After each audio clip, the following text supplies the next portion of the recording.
आऊज़ बिल्लाह मिनश शैतानिर रजीम बिस्मिल्लाहिर रहमानिर रहीम। लाहौर में गुज़श्ता दिनों कत्ल होने वाले अमीर बालाज, जिनकी कत्ल की इन्वेस्टिगेशन पुलिस कर रही थी, और ऑर्गेनाइज क्राइम ग्रुप ने एक प्रेस कॉन्फ्रेंस की है। उसमें एक नाम सामने आया है, ऐसा नाम जो कि यकीनन हैरान कुन था, लेकिन वो नाम आ गया है सामने, और इससे तफ्तीश आगे कहाँ तक जाएगी वो अब इंतज़ार है।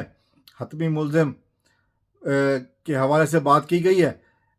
इस सिलसिले में बात करने से पहले अगर आपने मेरा चैनल अभी तक सब्सक्राइब नहीं किया तो आपसे इल्तमास है कि मेरा चैनल सब्सक्राइब कर लें, और अगर आप फेसबुक पर देख रहे हैं तो मेरे पेज को लाइक कर लें। तो मैं बात कर रहा था अमीर बालाज कत्ल के केस की।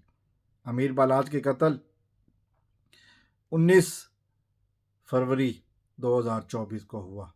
ख़ानदान की चौथी नस्ल जो दुश्मनी की भेद चढ़ गई, और वो शख्स, वो लड़का 34 साल नौजवान जो कि दुश्मनियां मिटाने के अज़म से काम कर रहा था, जिसने अमली तौर पर भी दुश्मनियां मिटाने के काम किया था, उसको उसके दोस्त के हाथों मरवा दिया गया। ये कह सकते दोस्त के हाथों इस तरह से कि दोस्त को खरीदा गया 5 करोड़ के एवज, और उसमें से 50 लाख दिए गए ताकि सही इंफॉर्मेशन पहुंचाई जाए, और फिर अमीर बालाज टीपू को कत्ल किया गया। हम जानते हैं कि जो शख्स मुजफ्फर जिसने ये काम किया वो मौके पर ही मारा गया। तीफी भट्ट का या गोगी भट्ट का मालशिया कहा जा रहा था। वो अब से नहीं, वो तकरीबन 20-21 साल से, मतलब ये कि कोई ट्रेन शूटर नहीं था बल्कि मालशिया था, और उसको सामने लाया गया इस काम के लिए।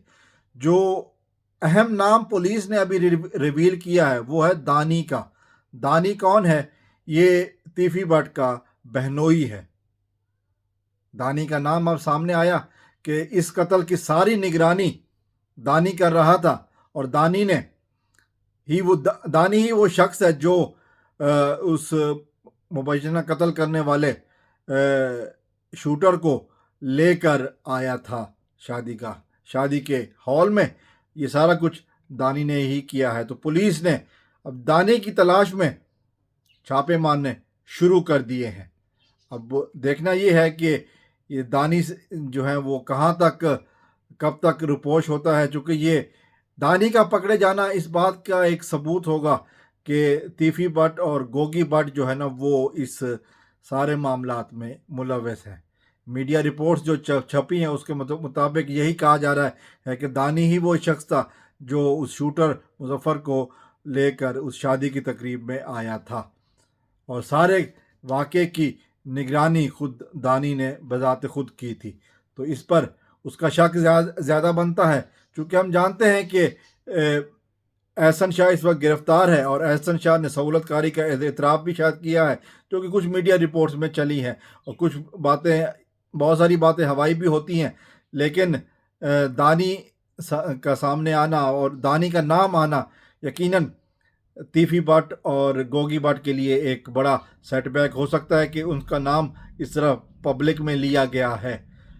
और पुलिस अभी तक बाकी जो मुल्ज़मान हैं उनको उनकी गिरफ्तारी के लिए छापे भी मार रही है, और बैरून मुल्क फरार होने वाले तीफी भट्ट के लिए भी अभी जो है ना वो रेड वारंट की दरख्वास्त भी डाल दी गई है। कत्ल छुपता नहीं है, कत्ल नागाह बेगुनाह का कत्ल। वो शख्स जो मोहब्बतों का पैगाम बांटने निकला था, वो शख्स जो एक आपस की दुश्मनियां ख़त्म करने निकला था, और वो अमली तौर पर यह काम कर भी रहा था।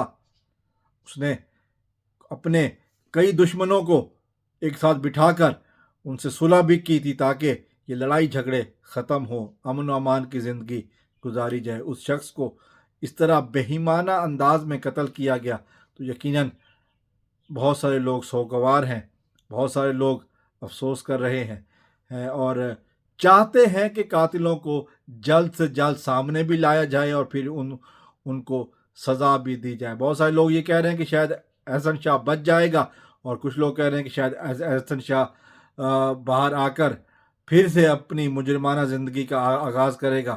تو یقیناً سوچنے کی بات ہے کہ ہمارا معاشرہ کدھر جا رہا ہے, ہمارے معاشرے میں یہ سارا کچھ کیوں ہو رہا ہے. اجازت چاہتے ہیں. السلام علیکم ورحمۃ اللہ. پاکستان زندہ باد.